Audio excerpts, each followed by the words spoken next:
Well, welcome back to the AI Corner podcast. I'm with Habib Baluwala. Habib is working in AI strategy and transformation. He's been an executive in this space for quite some time, probably one of the longest standing in the country for sure, leading AI and data transformations across telco, government, and consulting in New Zealand and the Middle East potentially as well. Habib most recently served as the GM of AI and Data Foundations at One New Zealand. He previously led data science at Spark for 5 years. And he also has sat on the Executive Council of AI Forum New Zealand, shaping national AI policy. And Habib, you've now recently joined Fonterra. Is that correct? Yes, yep. Awesome. So why don't you kick us off by introducing your role at Fonterra and I guess the evolution that your career has been through over the past 15 years as a data and AI exec, but I guess more specifically, what's happened in the last couple of years as the generative AI explosion has really taken off. No worries. I think one of the things that comes to mind when it comes to my career and even a lot of other people's career that I generally see now is that in my father's or my grandfather's time, they always used to say that, well, you learn this and then you execute this for the rest of your life. So learn well from the first time itself. And it used to happen that they used to have one company that they used to spend their entire life in one job most of the times and was only the hierarchy within that or they might rise. But now the world has changed.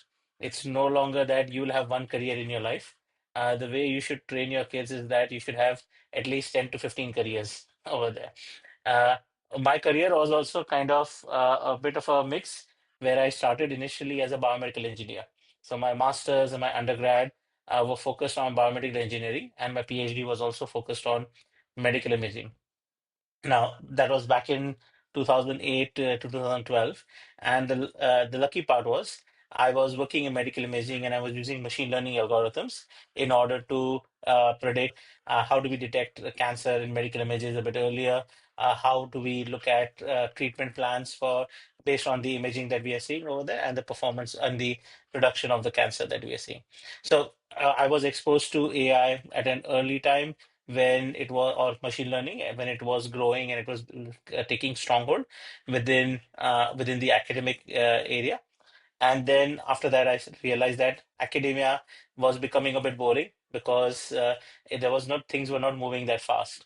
So I decided to move into industry and realized that there's a huge demand for data scientists within industry because all of them wanted to tackle the problem of data and derive more value from data as they went through all that. So I actually used to work for Indian Revenue at one time as well, and then was in consulting, then moved to telco, where I stayed for 5 years at Spark.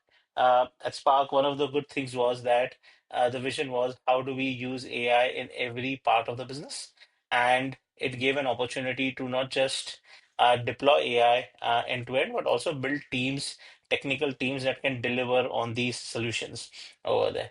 So that was a wonderful opportunity for me. And then I joined One New Zealand as GM for AI and Data Foundations. There too, I joined at a time when Gen AI was already becoming quite popular. ChatGPT had been released, and people were trying to think, okay, how do we get more and more value out of ChatGPT, and how do we start deploying it across the entire organization? So there were some good learnings from that as well. And recently, I've just joined Fonterra as AI transformation lead over there. There, I'm working, trying to look how can we use AI in order to help transform the organization, help people use AI more effectively in their work, and drive efficiency from that. Wicked. It's a pretty distinguished Gen AI career for how far the technology's come and what you've been able to achieve in a short space of time. Mm, Why don't you give us a bit of a window into the differences that you've seen, and you don't need to name names by mm. any means, the differences you've seen between Spark, One New Zealand, and now Fonterra. You've got quite a unique position, probably more so than anyone in the country potentially, to have seen three of New Zealand's biggest companies at their core and how they're thinking about technology transformation and then applying an enterprise level technology like AI. Like, what are some of the early stage insights you've uncovered across the three? I think the main thing I'll possibly say is that even in conversations with other organizations that I've been across, earlier as a part of the AI forum, but even now I have general conversation with some of my peers over there. One of the biggest things I see is that most companies are seeing that AI can definitely transform their business, their ways of working, and transform the way they can actually look at their business going ahead as well. Uh, and but the main difference lies in how much ready are you with your data, how much ready are you uh, with your people agility to move towards a new working model, and at the same time, third thing is around your processes within the organization as well. How quickly can you transform these three things? So depending upon the difference in these three ones, your approach might be very different in all of them. And I think the fourth thing to kind of realize is that there is always companies which are digital first, and they were born in they are digitally native, and there are companies which that are comparatively much more traditional. There is always a challenge where you want to become a company which is behaving like a digital native, but you don't realize that your challenges are more, or say, of a traditional company.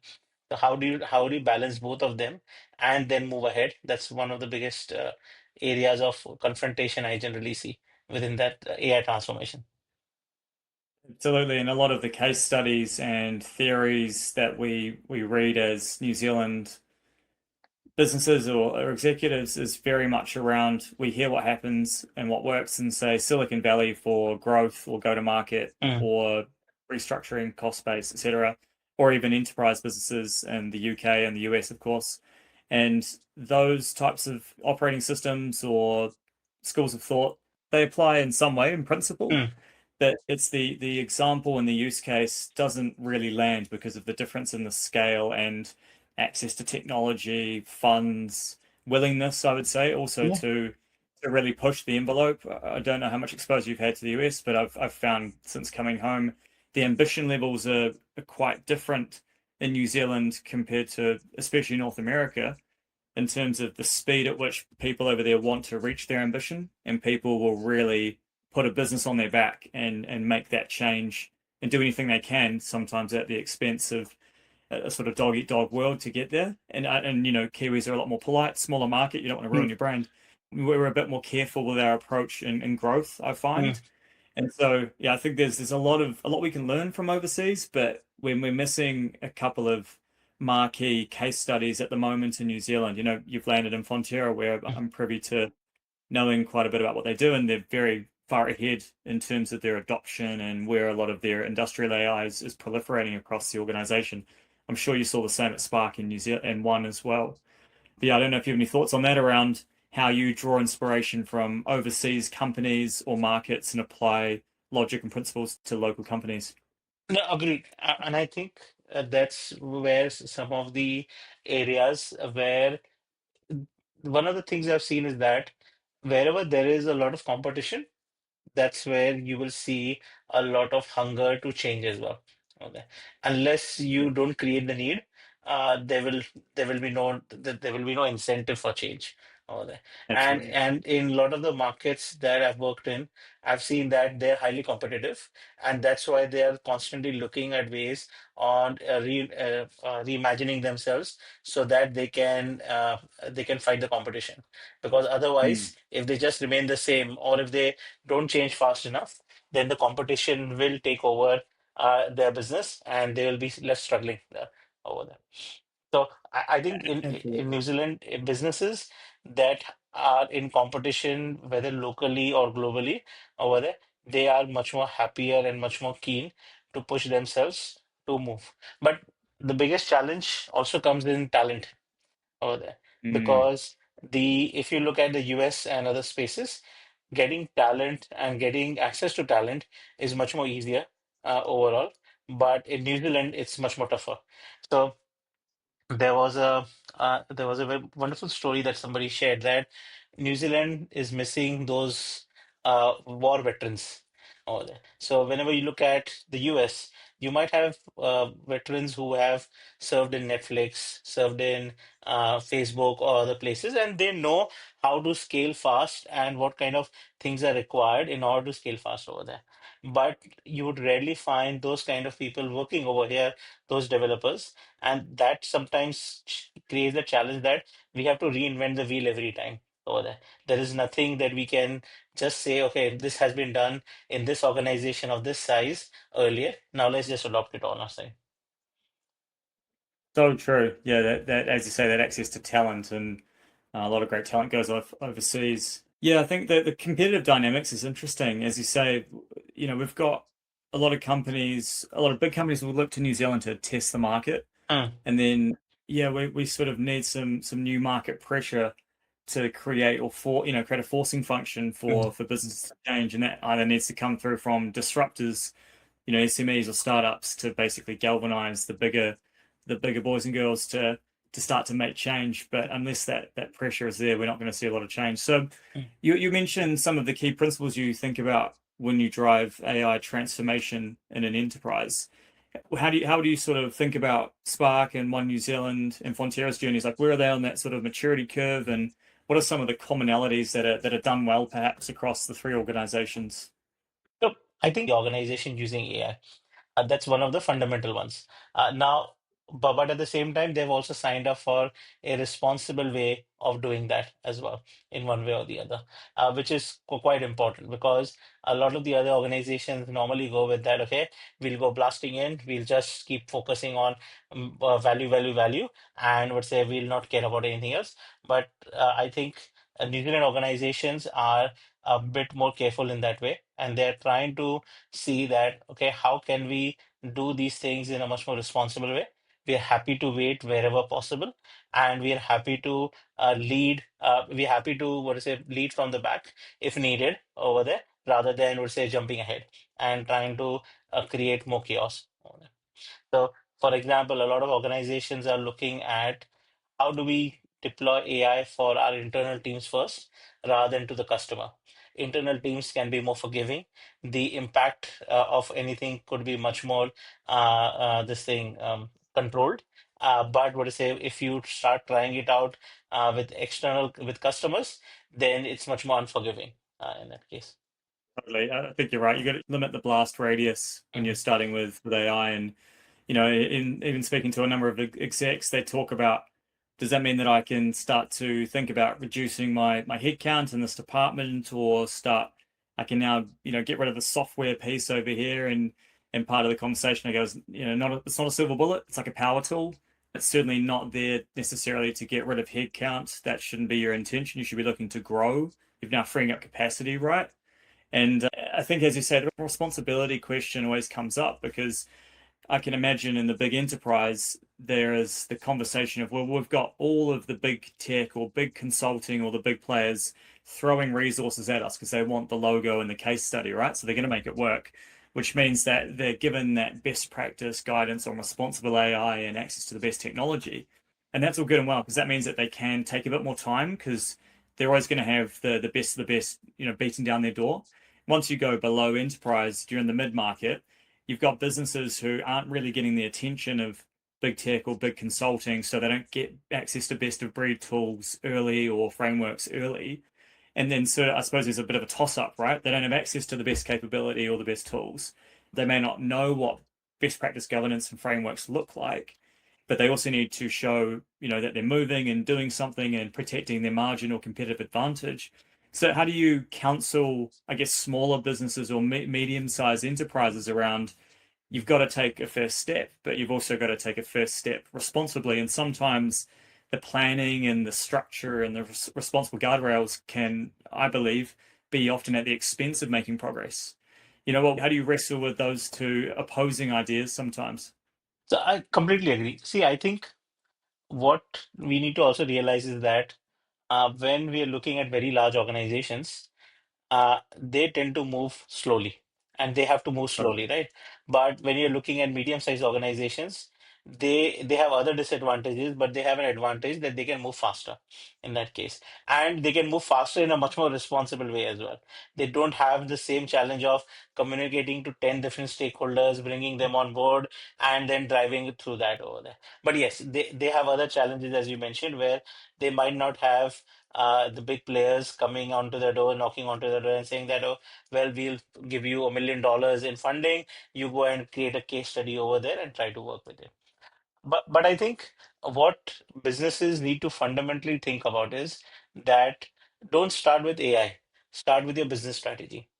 Start with your business strategy and see that what is changing in your business strategy that can be enabled, which can be helped by AI. How can AI help that business strategy, and which core areas where it's not just going to help you in the next 1 month or 2 months or so on over there, or it would not just help you give a bit of productivity boost and then it's flatlined, but something which is core to your business over there. How can it help in understanding, making it core to your business? And then you will come to a realization that it might not be your fancy LLMs that might be required.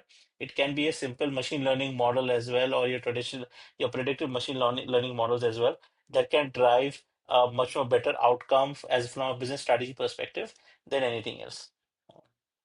Love it. Start with the business problem first Yes. and the impact of the organization. Yes. Absolutely.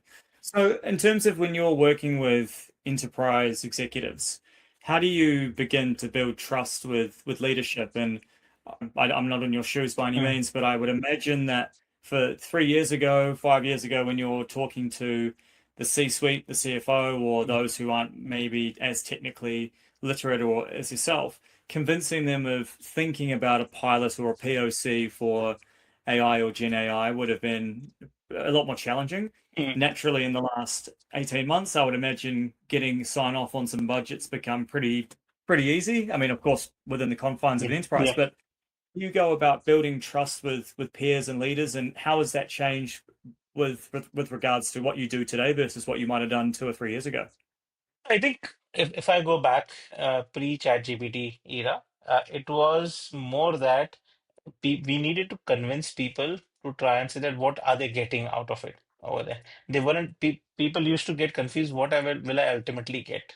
Am I getting a predictive model which will make my life easier? And how do I need to change the operations of my business in order to accommodate this over there? How accurate will it be effectively? Oh, can it be explainable or not? Things like that. So it was much more difficult sell, but at the same time, it was also that people used to come with genuine questions, and people used to come with genuine curiosity in terms of saying that no, this is I want to this is how it's going to help transform my business. It was not saying that, well, I want to use ChatGPT just because I want to use LLM because AI is part of my strategy over there. It was coming from that okay, we have these 10 problems. Can you help this problem with AI, or will it, or machine learning, or with data analytics? What can it be over there? How can you help us? Now, I think one of the things that has happened is that if you see, as people start using things more by themselves, they get a much more better understanding of how this thing works. And what it also does is it helps us because now you don't have to explain everything from scratch. But at the same time, it creates a lot of sometimes unnecessary fears or unnecessary biases against the product as well over there. So people will come and say, well, I've been using this product, but it always hallucinates. It never gives me the right answer over there. That's why I would say I think it will never work for this area because we need accurate answers. Well, then we have to go and explain that, well, this is not a standard state. It is an evolving state. The AI that you use today is going to be the worst AI that you will ever use because tomorrow there'll be a better version. The day after tomorrow will be a much more better version over there. Uh, on your question of how do you build those relationships, first thing that you have is building context before capability, trying to understand the context that the organization is, how do they work, how does work get done within the organization. That's super important to understand. Second thing is your trust should be earned sideways, not upwards or downwards over there. So the more trust you build within your peers and within your team is much more important than versus trying to build trust up or down in that case. And then third, at last, is that how do you understand the incentives, the fears, the KPIs each of those areas are actually following through. So if you're going in and you're just saying that we can build a system for you which can solve this problem and so on, and you realize that it's actually not helping their incentives or their KPIs in any way, it might be a slightly better way to do business over there. That's not going to help you. Uh, you have to understand what are the KPIs that are being assigned to that person, and how can your solution help them achieve that KPIs before suggesting anything. Absolutely. Some of the ways you can get executives interested, because it is a shiny toy for sure, and you can prototype Mm, something, or you can pull out the magic box and show something on screen, or a PowerPoint being delivered mm, and sort of being created in real time. There's some ways to sort of catch the eye, but the same principles apply if you've got to prove value, build trust and relationships. The most interesting part I've seen from this kind of interest from everybody in generative AI is, previously no one really cared how the sausage was made when it came to technology. mm, Now everyone is so interested in how the sausage is made. They want to know, the first question is, what's the prompt you used, or what model did you use? And you sort of step back and you go, all of that just does not matter. All the, and as you get deeper into building with agents, you realize it's more about obviously the change management process, but the technology, but the kind of context, not about the prompt and all that good stuff. But this sort of the level of interest from executives has really changed, and their knowledge is starting to dramatically increase to basically support that. mm, And there's an article out there, I think it was from McKinsey or MIT, and it's about the rise of the M-shaped leader. And the M-shaped leader is someone who is an absolute domain expert, maybe in finance or marketing or a particular sort of specialism that mm, might be typically further away from technology. But this is someone who brings sort of broad knowledge and very high commercial acumen, and is able to basically intertwine that with a very, very kind of clear understanding of how strategy and technology start to intersect with their mm, domain.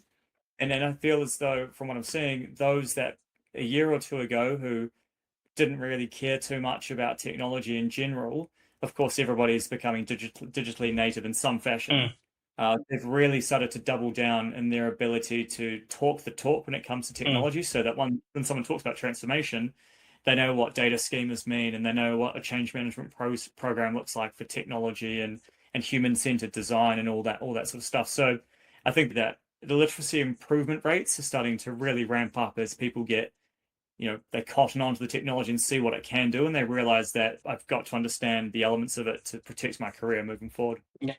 I think that there are two, three things that come across. One is that it's the revenge of the generalist that we people call it nowadays. Is that you can be a specialist. It's always helps you if you're a specialist in a certain criteria and so on, if you're deep enough. But if you're just a specialist in that area, you will lose out, Mhm. because now other domains are becoming so easily accessible. The expertise is becoming so easily accessible that your I had written an article on that. There's a social contract of expertise, where the contract was that you go into deep expertise, and then would say we will value that more because you have done your work and you have done your hard yards in learning that. But now with artificial intelligence, you can get a certain depth of that expertise anyways from that particular AI. So why should I would say pay you a premium for that in that case? What added value are you providing me apart from what that AI is providing over there? Mark Andreessen from A16Z, he recently talked about that there's a Mexican standoff happening between certain roles within Mm, businesses. And the example he talked about was the product manager, the designer, and the coder, no, and how AI is really reshaping the kind of core tech roles that make up application or software building. Because, as you've said, every coder now believes they can be a really good product manager. yeah, A designer now believes that, and obviously due to AI, and a designer as well, and every product manager thinks they can be a good coder and a designer, and every designer thinks they can be a great product manager and a coder. So because they have these capabilities, they don't feel as though they need the other two roles as much anymore. And I think there's not quite the truth in all of that. Of yeah, course, we still need really, really strong domain expertise of product managers, designers, and coders, and so forth. But as you say, that ability for me to now hand off a prototype to a designer, or a first cut of a mock-up to a developer, same goes with copywriting, to give them a first cut. It just means that we're now sharpening that feedback loop. It's much clearer in terms of that communication process. So I'm thinking more and more, and I talk a lot about how obviously the cost of intelligence has gone to effectively zero, Mm. is that the new constraint within businesses is really around speed. And of Yes. course, if nowadays it's around moving people or getting through bureaucracy or politics, or even just our own artificial sort of ceilings we place on ourselves because we don't know enough about the tools that are available to us these days. That is basically the new competitive advantage for businesses is just can I operate at pace over and above my competition or someone who I'm competing with. And I think the other challenge is human cognition and human decision making as well over there. So Mm, a simple thing was that earlier you could have been answering 10 emails in a day. Now you're answering 100 emails in a day. Now human cognition is generally able to handle a certain limit of decisions in a day effectively. And what you have done is that it can improve, but you have suddenly gone from 10 to 100 within a very short span of time, and your brain is usually used to just making 10 decisions. Now it has to make 100 decisions. What does it mean for them in that case? How does it need to change and adopt itself in order to say that, okay, which decisions can I leave to an AI to make so that I can focus on the 10 quality ones that can really make an impact on the organization rather than making on every little bit over there. I love that. As you say, the amount of leverage that we can create from what AI offers is unparalleled for sure. And so, thinking about transformation, and you've led governance models and embedded them within businesses. Talk us through your framework. When you think of governance in the era of AI transformation and enterprise, what does it look like to you? Where do you see gaps or pitfalls that others might face when they're running governance models within their own organization? See, governance should always be thought not from the size of the organization, but from the size of the impact that it can make. And Yeah. I think generally what happens is that people, when we are looking at creating governance models, we always think of governance as cumbersome, which is another bureaucracy that I have to go through. So the way you design it should be governance should feel like a service, not like a burden if over there. And how do you design it in that way is first of all try to understand how does the organization work end to end over there. Yeah. Where are there any other governance frameworks that already exist, and can you embed them as already a part of that rather than creating another governance framework, another way of working over there. So understanding your stakeholders and your partners is quite important. And the second thing that I look at is that as your evolution of your product goes, there might be requirements of different kinds of governance within that space. So initially, it might be more focused on, okay, technology governance. Which technology should we use? Should we use this one, whether this one or this one over there? And how do we control that? Second, as your applications grow, then it focuses on that, okay, how do we do it more responsibly? How do we look at and as you start looking at people adopting and using it more extensively, then the question comes to say, okay, now how do we look at the FinOps of it? Is it really driving value, or is it just driving more and more cost for us over there? And how do Mm, we manage those costs as well? So if I look at the journey of governance, it shouldn't be a very heavy governance from the start, but it should be more of a gradual process where you start with a light governance and then try see, okay, is it really driving value and is it driving faster decisions? And then as your impact grows overall, then you try to see, okay, which other forums are there where some of these impacts could be managed effectively rather than creating new ones. interesting. I love that perspective and some of the journey that you're talking about. Mm. And you mentioned technical governance and recognizing you weren't just referring to technical governance and how you're speaking, but when you think about, say, the human aspect of governance, the change management process Yes. and technology being part of that, what are the sort of bare bones capabilities or frameworks or forums that you need in place to ensure that the governance model is successful as part of that change management process, whether that be organization wide, team wide? Like, how do you think about embedding those structures?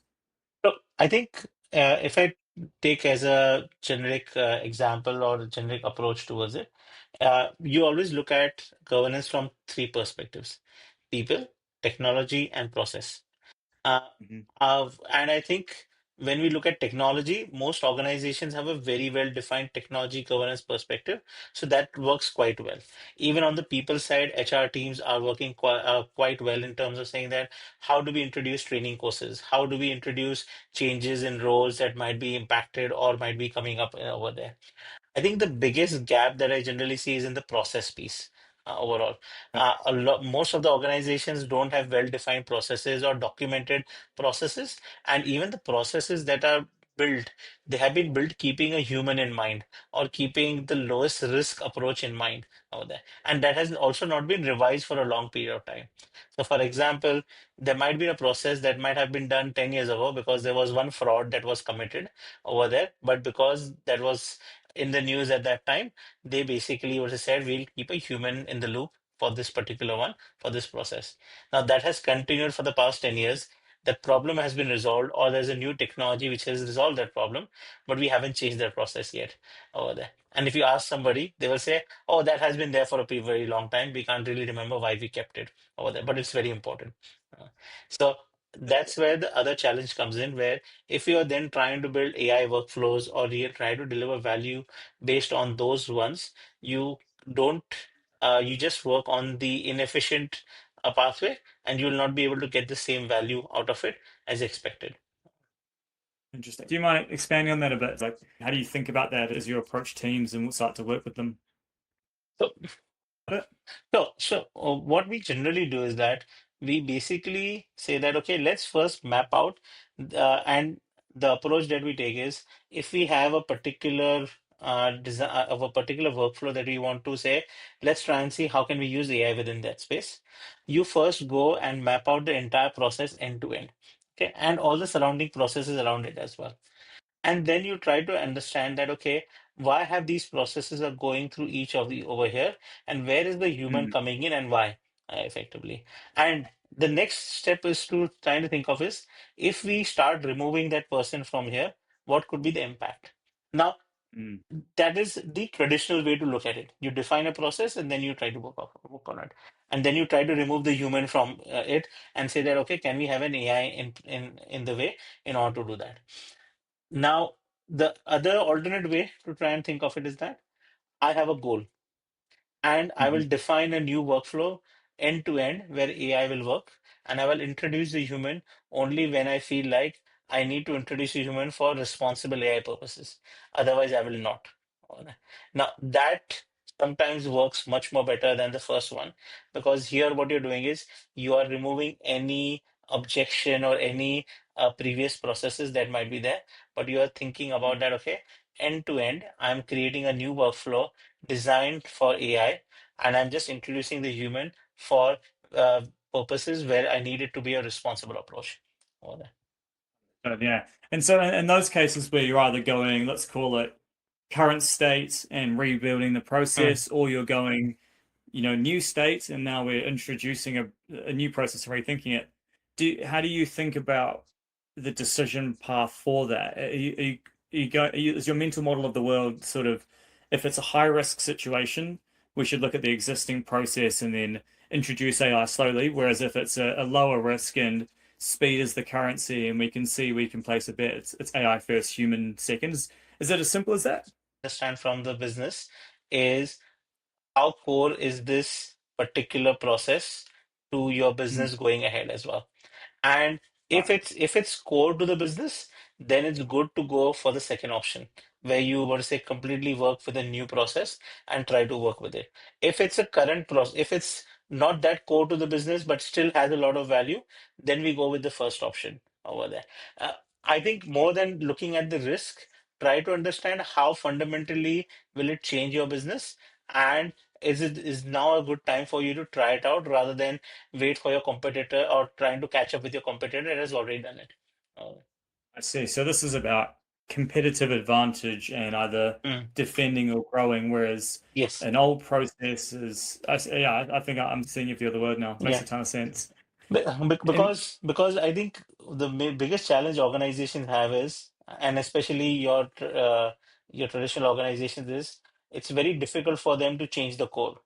So if you mm, have the right intentions from the senior leadership, if you have the right support, then this is a good time for you to look at your core business areas and try to see how can you transform it fundamentally rather than going piecemeal in that case. And are you able to share any examples from 1NZ or Spark or what you've seen at Fonterra Mm. that can bring to life either of those scenarios? I think in some of the cases, what they have done is that they have looked at the call centers and tried to see how can we fundamentally change the approach that we look at the call centers over there. And it starts with how do we distribute knowledge over there, or how do we interact with our customers? Where do we feel that the interactions require more human touch versus more of a robotic touch? So those kind of things have been fundamentally investigated in those areas as well, in those organizations. Fascinating. Thanks for sharing. Mm, And you've probably seen it in different ways.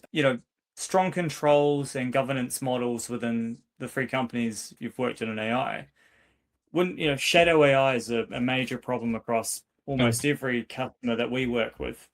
And I'm not going to sit here and believe that 1NZ and Spark and Fonterra are perfect. Of course, they're going to have their own challenges, but how have you managed to either mitigate shadow AI, or what are the sort of techniques and tactics do you put in place to minimize it as much as possible, beyond enablement and mm. AI use policies? Like, how do you think about implementing different controls to minimize? Hey, I think one thing is that what are the challenges of shadow AI? One is the financial challenge, where basically Mm, everybody signs up for lots of different licenses. And in the end, we realize that, well, the kind of productivity that we are expecting is not coming up even after signing up for it over there. Second thing is the management component of it and the risk coming in from non-management of it. So if I sign up for 10 different AI tools right now, somebody has to manage it. The IT team has to manage it. And IT team is already struggling with shadow IT. Now they have to struggle with shadow AI as well in that case. So it becomes difficult for them to say, okay, where is the risk coming from? How are we actually managing the risk from there?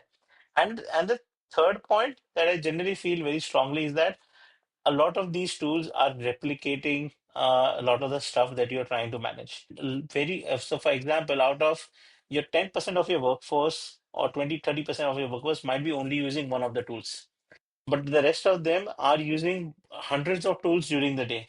So as a AI expert, what to say, I might be using GitHub, I might be using Teams, I might be using all of that. If I go and buy licenses for everybody on each of those tools, it will become bankrupt quite easily, very fast over there. So what you need to realize is that where exactly are you getting the right value, and where exactly have you mapped the role to the right tool for them over there. There's no point in giving this tool AI access to everybody across all the tools. Um, and Absolutely. And I loved your piece on, the hidden costs of AI around AI agent tax and semantic debt. mm, Totally agree in terms of there's that hidden tax that we're now going to end up paying vendors more for subscriptions because they're going to bolt on AI capabilities. And I guess that sometimes gets balanced out because maybe I don't need as many seats anymore because AI is powerful and I don't need 100 seats. I can now get away with 30 seats perhaps. But that semantic debt piece, as you say, that sort of ongoing effort required to make agents from different systems or disparate systems interact with it. That there's a huge amount of muddy kind of complexity and business logic that's going to be really, really interesting as businesses just start throwing this stuff into their organization. And then you imagine the technical debt and semantic debt that we're now dealing with to unravel that in the next couple of years is going to be that there's going to be businesses spun up just to solve that problem alone. in your organization, focus on the ones that software should provide this free of service, not to say charge you additional cost just because I'm providing AI capability on top of it. My ultimate objective, if I'm buying a CRM, is to say, okay, how can I manage my customer relationship on top of it? If I'm paying for the license already, and if I'm using your technology to make it much more easier and increasing its consumption over there effectively, then I shouldn't be paying additional license fees and other things on top of it. And I think that's where a lot of these organizations are missing out on that point. They're looking at AI as an opportunity to earn more money, they should think about that. How do I use AI as an opportunity to differentiate my product and Yeah. keep it, would say, keep it the top of the line. Absolutely. I think for too long now, we've been paying software vendors for vanity metrics. On Mm, their side, the incentives haven't been aligned in terms of you pay for seats, right? And seats are not an outcome for a business at the end of the day. yeah. And of course, the seats model is breaking. That's been well documented. We can now move towards value metrics. What did actually change within a business? And so we can move away from this concept of someone's measuring the amount of deployment we do as an IT team. The vendors are selling licenses. That's their measure of success. And our leadership are thinking about, I've got to check a box for the board, perhaps. But those measurement systems aren't all trending and tracking or aligned Mm. towards the same thing of outcomes and what actually changes within the business. So I think that reckoning is very evident in the market at the moment with the way SaaS valuations are through the floor. Yes. And I think that's only going to continue for some time within this market. And then if we consider, what might happen in the AI infrastructure market or the models, in terms of the valuations of Anthropic and OpenAI and the crazy investments being made, there's a real sort of rude awakening potentially right around the corner for tech at large. If you've got SaaS and software valuations, either they're through the floor or as a VC, you're not investing in those startups anyway, you're only investing in AI, then the AI companies which are holding up the market are on a shaky foundation potentially, depending on the way you look at it. That could be right a fairly big downturn in the market at some point. Yeah. I agree with you. So if you look at all the software companies, their valuations have come down uh, in spite of their revenue increasing slightly. But also Mm. the challenge has been is that they're still struggling to sell AI to their customers, because customers are also afraid that if I sign on to this, am I taking up more, what to say, debt in that case, or am I taking up more expense? And the IT expense is increasing drastically for them. A lot of things that they were promised haven't been delivered. So when people move to the cloud, it was more at the promise of cloud is going to reduce our cost over there. It did reduce, but at the same time, what you have to also realize is the consumption patterns have increased as well. The amount of data you're producing has increased as well. And at the same time, you didn't have the experts to manage everything on the cloud. So you have to now hire people who are much more expensive, and you have to then manage, you need to be best practices to manage those as well. It's a struggle for them. Yeah. Absolutely, and that's a quite a good segue into I want to talk about the human delta framework before we Mm, finish. But ultimately, autonomous software is basically coming right where what we do as knowledge workers is basically going to be a lot of it's going to be automated and we're going to focus on different activities, right? I think we can all see it coming. But I think what we're also forgetting is that kind of that that that busy work we used to do, the admin and logistics of moving information from from our head into a CRM and so forth. Those tasks arguably should disappear in some way, shape, or form. But it also we're going to lose that value that some of that friction creates. Every time I used to go update the CRM for a deal, of course it's painful and you'd set your reminder every other day to make sure you did it, but it also gave you that opportunity just to stop and think like, what is it about that deal that's important that I need to communicate to the business? It sort of it's that cognitive kind of work we needed to do. Whereas I do have a fear that if now we go transcript from my call, automates updates into CRM, which we do, and creates the PowerPoint for me and books the meetings or the follow up, I've only had that one moment to really consider it, and I'm still going to be busy running around. I'm probably not going to be able to find time anyway to think on that deal, and that's obviously the promise is free up capacity to think more strategically. But I think we all know that when the washing machine came out back in the day, it didn't mean that we started to wear less clothes. We just washed our clothes more frequently.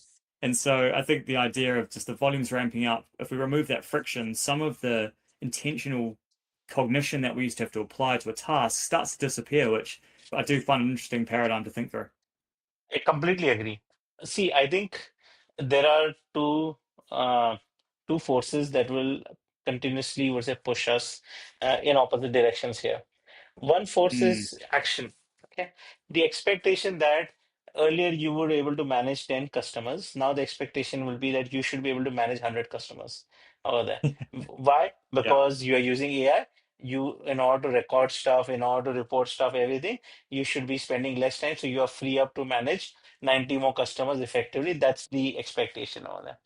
But at the same time, as you mentioned, what's happening is that when you're managing, when your quantum of work increases, or your, and in this case, not just the quantum of work in the size of the or the quantity of the work, but the variety of the work will also change as well. You'll Mm, be expected to do more variety. You'll be expected not just to sell, but to market as well, to actually, what to say, do some provisioning as well, because now things have become much more easier.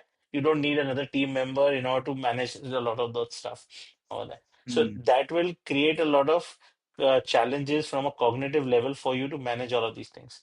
And as you mentioned, that when we are going through the act of actually having finishing a conversation, most salespeople, for example, would do a summary.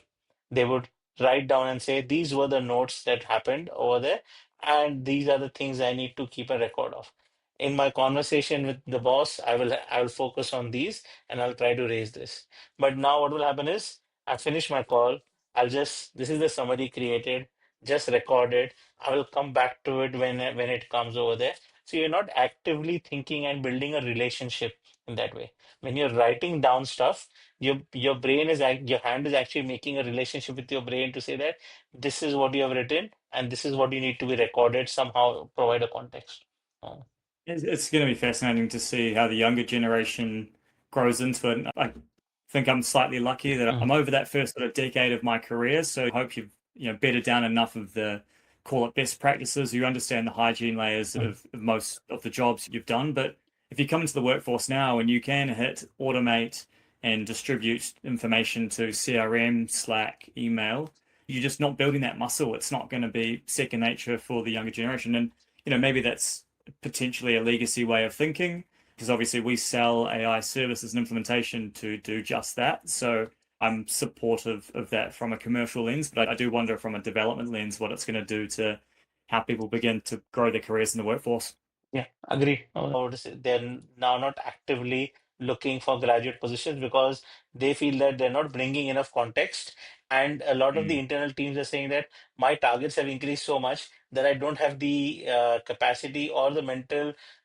It's going to be interesting. I mean, Mm, I was talking to a family member the other day. He's just starting university, mm. and he was saying, I said, "Do you use AI?" And he goes, "Yeah, I use chat. I didn't even know people called it chat. It's chat GPT. But anyway, um, and then he's like, "Yeah, I use chat." And I was like, "Great. So have you used Claude?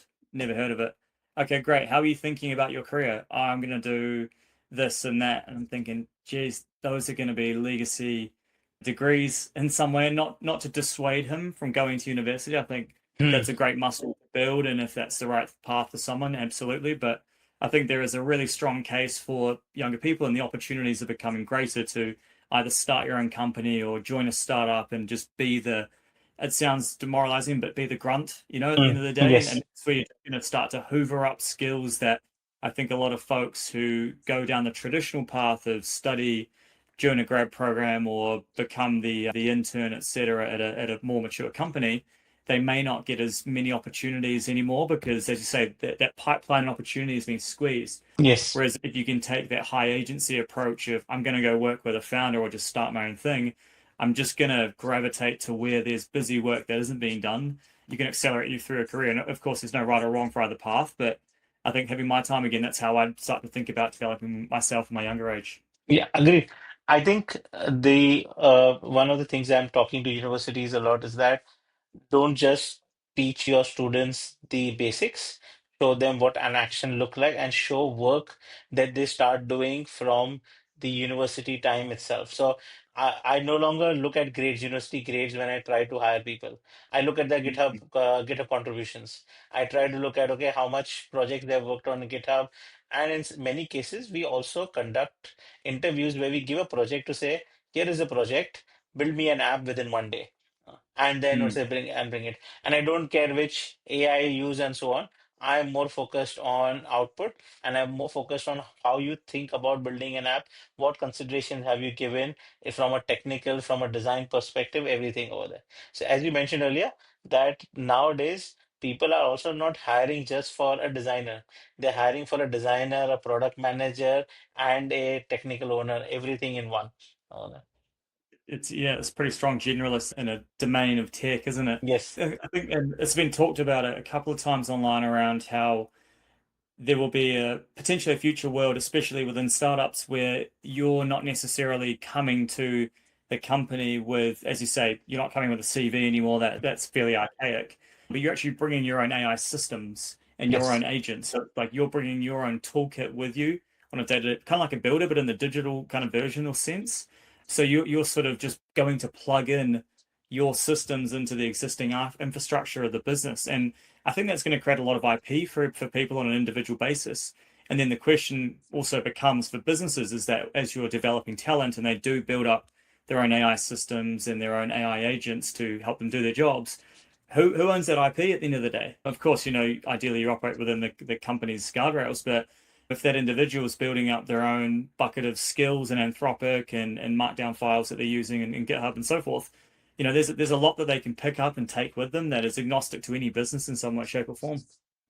Agreed. And I think one of the things was that 10 years ago, software design and the approach used to be a differentiator over there because it was very much influencing the performance of certain things and so on.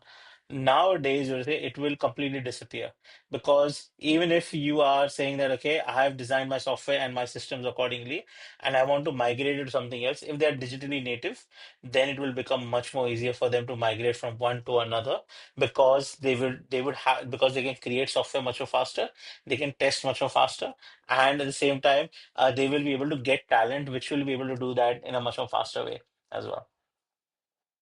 Absolutely. It's software is becoming a commodity, right? That Yeah. sustainable competitive advantage is it's really kind of drying out. There's only so many moats these days, How do you possess uniquely kind of inaccessible data that no one else has, or a truly differentiated algorithm, or perhaps are you working in a regulatory environment that no one can Mm, compete with? Those are the kind of final remaining moats in those spaces. And I mm, suppose just to before we finish up, Habib, would love to cover off your framework about human delta, which mm, I found fascinating around how do we measure the invisible human contribution, and it really inverts the problem or the question, because a lot of the time we're thinking about how do we cut out human time and how do we replace an hour's worth of human work with 1 minute of agent work, for example. And what you're proposing is if we flip that on its head and say, okay, what is the human capital value of this workflow and how's the organization implemented it? And then I suppose even just taking that a step further, then you start to think, can we as workers start to be valued on that moving forward, right? Because it's almost more quantifiable than it's ever been. Whereas previously it was just in 1 hour in, 1 hour out in terms of our inputs and outputs. But now if you're measuring your human delta as an individual, you can start to price yourself adequately for the value you deliver. But I'll leave you to explain the framework you've come up with and how you no, how you produce no it. worries. So you're completely right that now that work can be done by AI, and what is the human there for? What is the contribution of the human, and how do we go on measuring it in the future over there? Is the contribution can be on three, four levers.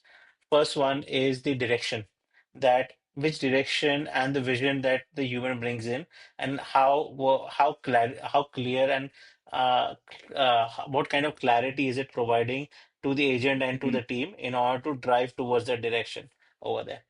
Second is more on the judgment, and this comes with an idea about your context and your culture that will come in over there. So, how are you bringing the context of what exactly is your current work, and what is the culture and the moral values that you're bringing in that can help in the judgment of the human in making certain decisions that on actions that the AI is providing over there. So, for Mm. example, should I actually build a model that can encourage teenagers to what is it, more violent behavior or so on over there, though it can bring me more money, but should I just pursue that or not over there? So that's where the judgment and the moral values will come into play. And the third one is more around the value of trust and human connection. How is the human bringing in that over there, and the relational delta that it brings in? This is very very, very helpful in sales teams, where you will have sales teams which are all the work will be done by AI in that case, but the relationship that the human is able to build with another human and how they build the trust around it is going to be critical. So, Mm. as you might see, salespersons are going to be super important going in the future because the human connection is still going to be very much valued and will not be easily replaced in a lot of cases, especially in areas where, especially in areas which require high capital investment and in areas which require high trust over there. That's where I would say it will still be maintained overall. So, and Fascinating, mm, fascinating. mm, Yeah, I think just yeah, I mean, love all the contribution into the trust piece and so forth into the framework. And mm, I think for a lot of people, that'll be a new type of thinking is like, if we, what would this look like without the human? Like, where does the process fall over? Because so much mm, we think about, if I take away the technology, where does the process fall over? mm, And sort of we're just inverting all these questions to start to understand, you can't really show someone the disaster that didn't happen, is I mm, guess what I'm alluding to here, and we've never really had to quantify that unless you work in a risk-based environment. We pay for performance, but we don't necessarily pay for the insurance policy of yes. avoiding the disaster in some way. So Mm, yeah, I think there's a bit of a change that's going to, well, there is a change that will happen in the kind of the compensation world of what it means for people around how do you value direction and judgment and relationships, because systematically they're kind of undercompensated. We're so used to seeing visible performance, and that's what we've paid for in some way, mm. shape, or form. Agreed. I'll give another example. There was, I can't remember now, name of the company, but there's a company in the US which was very heavily interested in call centers using AI. And I think initially what they did was they went pretty heavy in and they actually fired a lot of their people in order Mhm. to maintain the call centers. But I think within 3 months, the performance levels of their AI call bots actually went down drastically.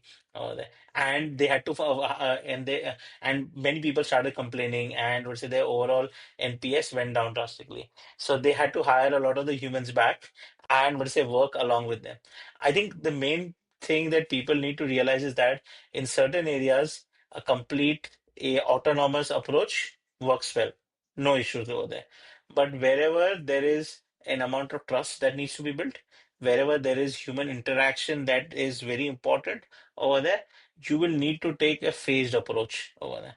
You need to first introduce AI as a co-pilot or a this thing or a assistant, then promote the assistant towards a coworker, and then would say promote the coworker to a full-time worker and the human to a manager over there. You need to go through those phases because if you then you will realize that okay, where exactly is a AI much more relevant rather than a human in that case.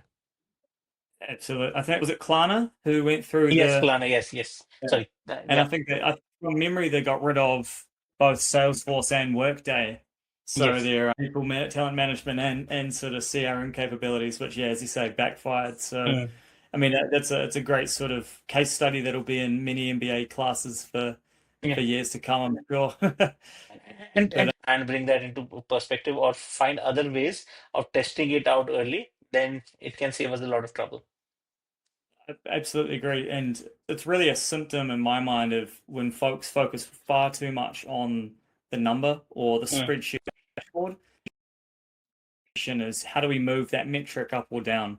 And of course, you've got to focus. That's where, businesses get measured, and that's often what the outcome effectively is, or shows some form of a leading or lagging indicator of value that's delivered to the customer at the end of the day. But you've just got to have that realization or that common sense of course, like we as a society aren't yet used to having automation and AI voice as our kind of key interaction with this company, right? So there's certain, as you say, it's that layered approach and crawl, walk, run that makes so much more sense. And I think one of the other things for a lot of organizations to kind of rethink of is that you always think from a cost cutting perspective, think from a growth perspective over there. So Mm, don't think of AI can help me reduce my cost. think of AI can help me enable getting into different markets, new products, increase my overall customer satisfaction, things like that. Focus on increasing, not on reducing in any way. If you focus on how it can reduce, you will see that you will have more challenges in change management. You will see that you will have more challenges in what's implementing it through the system as well and realizing those benefits overall. Absolutely, and especially it makes even more sense if Mm, you're either operating in a market that is flat or declining. mm, You've got even more of a catalyst to go and hunt for a new mm, geography or a new vertical or product line or segment, mm. right? So why would you Yeah, not look at growth? And I think for all the great things New Zealand has, I think we get very comfortable with this concept of like incremental 1% growth in mm, productivity of our business. And, if we started to just lift the ambition a bit more and say, no, I'm going to go double figures this year. I'm going 15%. I'm going to go three times the market or whatever my average is for my industry. And you start to go, okay, that's my new ambition. Now, if we work backwards, okay, great. I want to do more or new or different. Now, what is it within my cost base that I need to reduce my cost to serve or take time away from someone so they can focus on their efforts? That's where the conversation should be hitting is that what is the North Star of the business, the strategy as you've talked about? What yeah, is the environment we're operating within? Now, what do we need to use potentially the technology for to solve problems, to free up capacity, or introduce new capabilities that we don't have? agreed over that. And I think that that's the Awesome. missing sauce, I guess. Yeah. Yeah, absolutely. Hey, well, we could talk for hours, Habib, and Mm. appreciate you being very generous with your time. So thank you very much for joining us on the pod, and looking forward to staying in touch. You're very active on LinkedIn with your writing. Is there anywhere else that you would suggest folks follow you or get in touch to have a conversation? No, I generally would say on LinkedIn, I have lots of articles over there. So if anybody wants to reach out to me on LinkedIn, they can definitely do that. I don't post on Twitter or any other space, but I do write some articles every now and then on Medium over there. So that might be another space. Reach out. Yeah. Awesome. Well, hey, thanks so much for your time, Habib, and thank you very much to our listeners for joining us. Please subscribe to the channel on YouTube or Spotify, and we look forward to having you on with our next guests. Until next time, thanks for joining. Thanks, Mike.